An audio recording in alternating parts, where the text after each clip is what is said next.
भेटून देणार आहे। तर शेतकऱ्यांच्या गंभीर प्रश्नाबाबत तातडीने चर्चा करण्याबाबत हे संपूर्णपणे जे निवेदन आहे ते कृषी मंत्र्यांसाठी छावा संघटनेच्या माध्यमातून घेऊन आणण्यात आलेलं आहे। काय काय नक्की लिहिलेलं आहे याच्यामध्ये? यामध्ये शेतकऱ्यांना ताबडतोब अनुदान द्यावं।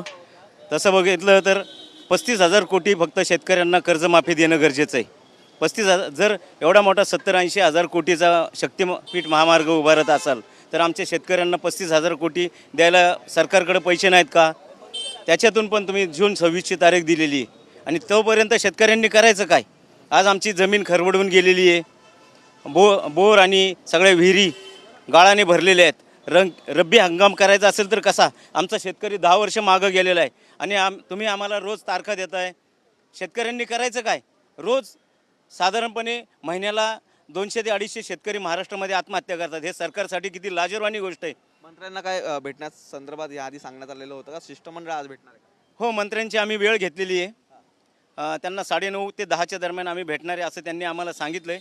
ते म्हटले की आपण सकारात्मक त्याच्यावर चर्चा करूयात आणि त्याच्यातून मार्ग काढूयात।